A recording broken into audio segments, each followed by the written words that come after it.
बुला करके चले जाइए कोहदा बिशुनपुरा में। उन्होंने स्पष्ट कहा मैं तो भारतीय जनता पार्टी का समर्थक रहा हूं, भाजपा को वोट दे, लेकिन चंदौली की जनता और हम लोग चाहते हैं, हमारी हार्दिक इच्छा है कि आप जैसा प्रत्याशी इस जिले का नेतृत्व करे। हम लोग आपके साथ इस बार बसपा को वोट देंगे। तो इस बार भारतीय जनता पार्टी के प्रत्याशी को तो कोई देखना नहीं चाह रहा, समाजवादी पार्टी को प्रत्याशी को कोई देखना नहीं चाह रहा, क्योंकि समाजवादी पार्टी का भी प्रत्याशी आज यहाँ कल वहाँ, परसों यहाँ, किसी का आज यहाँ है कल वहाँ है, कहीं ठिकाना उकाना तो है नहीं। इसलिए सभी लोग घबराए हुए हैं और जनता बहुजन समाज पार्टी के प्रत्याशी के साथ कंधा से कंधा मिलाई। किसानों का धान गेहूं जल गया है, अभी तक कोई प्रतिनिधि वहाँ नहीं गया, इस पर क्या कहना है? किसानों के साथ तो बहुजन समाज पार्टी का हमने बता दिया ना कि किसान की खेती आप देखें, आप लोग ही देखे होंगे, बाद में आप लोग बल्कि वीडियो मांग के चल आएगा।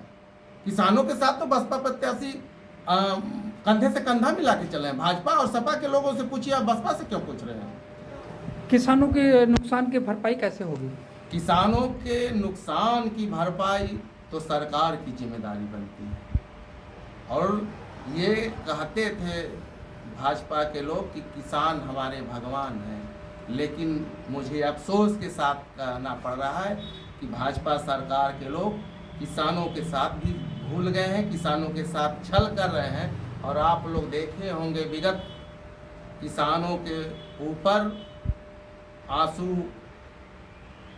गैस, रबड़ की गोलियां, यहाँ तक कि ड्रोन से बम बरसाए गए हैं किसानों के ऊपर, जैसे आतंकवादी पे लोग बरसाए। ऐसे तो आतंकवादी पे भी लोग नहीं एक्शन लेते हैं, लेकिन किसान ऐसा क्या गुनाह कर दिया कि उनके रास्ते में किल गाड़ी गई, उससे भी नहीं बात पानी की बौछारें फेंकी गई, उससे भी नहीं हुआ, रबड़ की गोलियां चलाई गई, आंसू गैस चलाई गई, यहाँ तक कि ड्रोन से बम गिराए गए। तो किसानों के साथ जितना अन्याय जुल्म कर रही है ये सरकार, अब किसान भी पछता रहा है और किसान भी कह रहा है कि जाने कैसे हुए मेरे सरकार हैं, कुछ तो वादे हुए बासी अखबार हैं, बेटियां जल रही उनको दिखता नहीं, हम पराली जलाएं तो गुनहगार हैं। यहाँ तक कि भाजपा के कट्टर समर्थक आम किसान हमसे कहा कि अध्यक्ष जी हम लोग आंसू बहा रहे हैं और इतना पछता रहे हैं कि अब हम इस सरकार को देखना नहीं चाह रहे हैं। लेकिन वो कह रहा है कि है हमने चुना, उनकी खता भी नहीं, दर्द अपना है सकते बता भी नहीं, मेरे फसलों का हर भाव वो तय करे जिनको अरहर उधर का पता भी नहीं। तो किसानों को तो मार डाली है ये सरकार, वही किसानों को यह सरकार मार डाली है। आप लोग देखे होंगे कि 700 किसान मर चुके हैं और इस देश में जगह जगह किसान आत्महत्या भी कर रहे हैं। वो किसानों के ऊपर क्या गुजर रही वो किसान जानते हैं। तो मुझे कहने में गुरेज नहीं है कि कैसे कह दूं कि यह सरकार गुनहगार नहीं है, कातिल है मगर हाथों में तलवार नहीं है। और 5 साल में कितने घरों के, कितने किसानों के बुझ गए चिराग।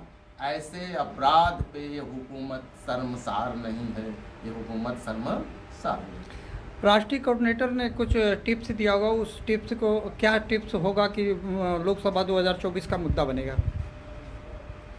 राष्ट्रीय कोऑर्डिनेटर ने नौजवानों के लिए टिप्स दिया है कि हमारी सरकार आएगी तो हम नौजवानों को रोजगार देंगे, किसानों का उचित मूल्य देंगे, किसानों को मतलब समय से सिंचाई और खाद की उपलब्धता करेंगे और बहन बेटियों को सुरक्षा देंगे, गरीबों के मान सम्मान की सुरक्षा देंगे, सबको शिक्षा एक समान देंगे, सबको रोजगार एक समान देंगे, सबको स्वास्थ्य का लाभ एक देंगे। तो एक देश और एक विधान की बात करने वाले लोग आज इस देश में दोहरी शिक्षा कर दिए, इस देश में दोहरी सुरक्षा कर दिए। अमीरों के लिए दूसरी सुरक्षा, गरीबों के लिए दूसरी। गरीब पीटे जा रहे हैं लेकिन रक्षा सुरक्षा नहीं मिल रही है और गरीबों को असहाय छोड़ा जा रहा है। तो किसानों नौजवानों और गरीबों, असहायों और बहन बेटियों के मान सम्मान की सुरक्षा का टिप दिए हैं। और उन्होंने कहा है कि एक एक कार्यकर्ता बहुजन समाज पार्टी के प्रत्याशी को सत्येंद्र मौर्य बन करके जिताने का काम करेंगे और इस चंदौली का हर एक व्यक्ति सत्येंद्र मौर्य बन के चुनाव जिताएगा।